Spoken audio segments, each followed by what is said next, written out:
कांवड़िया यात्रा में जाते हो तो आपके ऊपर फूल बरसाए जाते हैं यही, लेकिन आप अगर कह देते हो कि हमको नौकरी दे दो तो आप पे डंडे बरसाए जाते हैं। अयोध्या की राजा जनता रजवाड़े हो गए। अवधेश प्रसाद को क्यों राजा बताया जा रहा है? यहाँ भी राजा बताया गया, यहाँ भी राजा बताया गया। तो कहने की बात होती है ना, देखिए कहने के लिए है राजा, कहने के लिए राजा। पदवी का सिंहासन पदवी है, वो तो कहा जाता है कि भाई राजा है। अवधेश प्रसाद के पुत्र ने जीत चुके हैं। जीत चुके हैं? हाँ जीत चुके हैं, एकदम चुनाव बंद करा दिया का? नहीं, वो जीत गए हैं। हाँ, उसको प्रक्रिया पूरी करनी है, उसके बाद में चुनाव जीत गए। तो आप परीक्षा में पास हो गए, आप अगर मेहनत करोगे तो आपकी फसल अच्छी होगी। तो अगर मगर तो हर जगह लगा है, हर फील्ड में लगा है, तो इसमें भी लगा है। भाई आप मेहनत करोगे, आपको जनता अगर स्वीकार करेगी, आपको देखेगी कि हाँ आपका नेतृत्व अच्छा है, तो बिल्कुल आप चुनाव जीतेंगे। बातचीत करेंगे। आखिर अंकुर सेन क्या सोचते हैं? युवा हैं, आखिर युवाओं के मन में क्या है? सबसे पहले अंकुर जी आपका स्वागत है। जन्मदिन है आज आपका जन्मदिन है, तो जैसा कि हमारे सहयोगी बता रहे हैं, तो उसके लिए आपको ढेर सारी शुभकामनाएं, बधाई। बहुत बहुत धन्यवाद। आपके यहाँ आज तमाम नेताओं का जमावड़ा लगा हुआ था। पूर्व मंत्री पवन पांडे, सांसद अवधेश प्रसाद, आपके पिताजी यही, इसके अलावा और भी कई सारे नेता थे। ऐसे में आप समाजवादी पार्टी के लिए यहाँ पर राह कैसे देखते हैं? राह साफ है। अगर आप मेहनत करेंगे और जो पार्टी के हमारे जो सिद्धांत हैं और जो हमारी जनता के सिद्धांत हैं, जो बाबूजी ने हमारी जनता को सिखाया है, अगर आप उन सिद्धांतों पे चलते रहेंगे, उनकी अपेक्षा पे आप खड़े उतरेंगे, तो ये जनता जो है आपको ज़रूर सलाखों पे बैठाएगी और आपको विधायक बनाने का काम करेगी। अभी जनता के हित के लिए कार्य कर रहे हैं, क्योंकि आप अगर लगा रहे हैं, आप भी अगर लगा रहे हैं और मंत्री जी ने भी अगर लगाया। देखिए अगर मगर तो हर जगह ही लगा रहता है ना। भाई आप मेहनत करोगे तो आप परीक्षा में पास होगे, आप अगर मेहनत करोगे तो आपकी फसल अच्छी होगी। तो अगर मगर तो हर जगह लगा है, हर फील्ड में लगा है, तो इसमें भी लगा है। भाई आप मेहनत करोगे, आपको जनता अगर स्वीकार करेगी, आपको देखेगी कि हाँ आपका नेतृत्व अच्छा है, तो बिल्कुल आप चुनाव जीतेंगे। उसमें कोई एबट थोड़ी है, वो सही बात है। अवधेश प्रसाद ने अभी कैसी फसल लगाई है? अवधेश प्रसाद जी ने मेहनत की है। अब सांसद बने हुए हैं अयोध्या के, भाजपा को हरा के, और आप पूछ रहे हो कैसी फसल लगाई है। ये सवाल तो बनता ही नहीं है ना भाई। जब वो खुद जीते हुए हैं चुनाव, तो सीधी बात है कि उनकी फसल जो है रंग लाई है भाई। लेकिन कुछ लोग कहते हैं कि अंधे के हाथ में बटेर लग जाना, वही स्थिति हुई? नहीं, अंधे के हाथ में बटेर नहीं लगा है। बात यह है कि देखिए जो चुनाव भाजपा यहाँ पे हारी है, वो अपने कर्मों से हारी है। लगातार लोगों का उत्पीड़न करना, लोगों को नौकरी का वादा दे के नौकरी ना देना। भाई आप कांवड़िया यात्रा में जाते हो तो आपके ऊपर फूल बरसाए जाते हैं यही, लेकिन आप अगर कह देते हो कि हमको नौकरी दे दो तो आप पे डंडे बरसाए जाते हैं। आपने मंदिर बनाया, बहुत अच्छी बात है।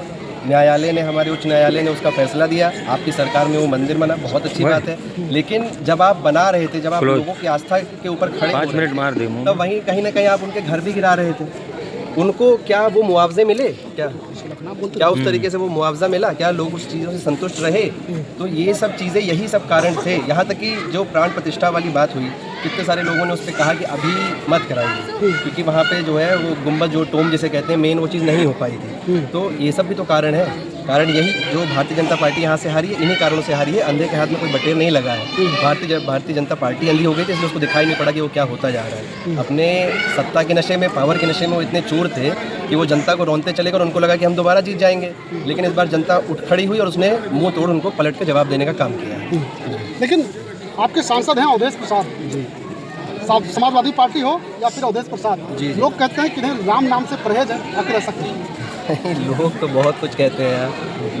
लोगों का काम ही है कहना। कहावत तो आपने सुनी ही होगी, लेकिन ऐसी कोई बात नहीं है। उन्हें कोई परहेज नहीं है और जो है लगातार वो यहाँ लोगों के बीच में भी रहते हैं, अयोध्या पे भी जाते रहते हैं। पवन पांडे जी हैं हमारे, आदरणीय पवन पांडे जी विधायक जी हैं, उनसे भी मुलाकात करते रहते हैं। सब कुछ चलता रहता है, तो इसमें भाई राम से परहेज काहे को होगा भाई? किसी को नाम नहीं। अच्छा, जो मुद्दे उठाते हैं, मुद्दे ये लोग उठाते हैं, हम बात कर रहे थे अरविंद सेन जी से, बातचीत करते, उन्होंने कहा जो मुद्दे उठाए जाते हैं आज की डेट में, बाबूजी का समय अलग था, लेकिन उसके बाद जो नेता आए सिर्फ मीडिया के सामने आते हैं, तमाम बयानबाजी करते हैं, जब मामला गर्म होता है वहाँ पर जाते हैं। लेकिन उसके बाद जिस लड़ाई को लेकर वो सामने आए, जो आवाज़ उठाई, आखिर उस आवाज़ को अंजाम तक पहुँचाया या नहीं? तमाम ऐसे आरोप लग रहे हैं। किसके ऊपर? आपके पार्टी के तमाम नेता हैं। हमारी पार्टी के ऊपर ये आरोप। सांसद अवधेश प्रसाद हैं, अभी पवन पांडे जी भी हैं, लगातार आवाज़ उठाते रहते हैं लोगों की, हम ये नहीं करें आवाज़ नहीं उठा रहे, लेकिन क्या वो लड़ाई अंजाम तक पहुँची?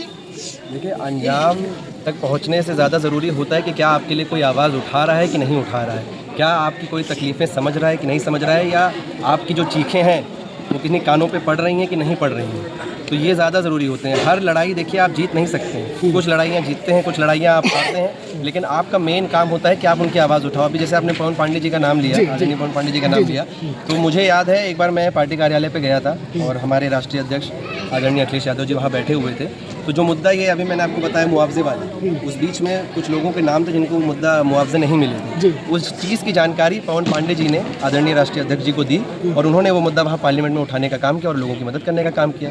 तो वो जो है मामला अंजाम तक पहुँचा अपने।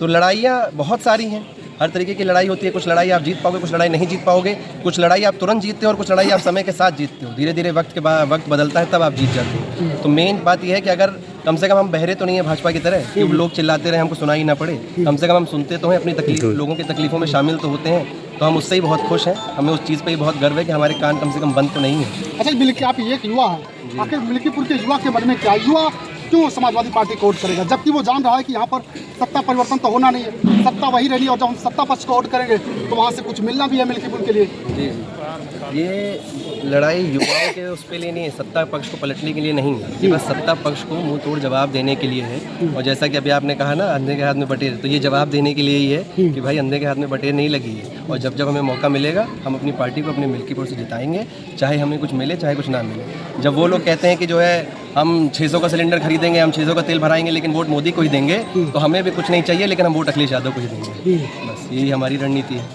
जी, ये कह रहा है कि हमारी यही रणनीति है कि अखिलेश यादव को ही वोट करेंगे। लेकिन एक चीज़ और बनता है जो लगातार कहा भी जा रहा है, लोग कह भी रहे हैं कि आखिर अयोध्या का राजा कौन, राजा कौन। यहाँ से भी अवधेश प्रसाद को राजा बताया गया। कोई नहीं, अयोध्या की राजा जनता, रजवाड़े हो गए। अवधेश प्रसाद को क्यों राजा बताया जा रहा है? यहाँ भी राजा बताया गया, यहाँ भी राजा बताया गया। तो कहने की बात होती है ना, देखिए कहने के लिए है राजा, कहने के लिए राजा। पदवी का सिंहासन तो पदवी है, वो तो कहा जाता है कि भाई राजा है, बाकी राजा तो मेन जनता होती है ना। उस सिंहासन पे सांसदी वाले पार्लियामेंट में उनको बैठाने का काम जनता ने किया। तो भाई अयोध्या की राजा जनता हमारी, सीधी बात है। तो आप भी मतलब अवधेश प्रसाद को राजा नहीं मानते?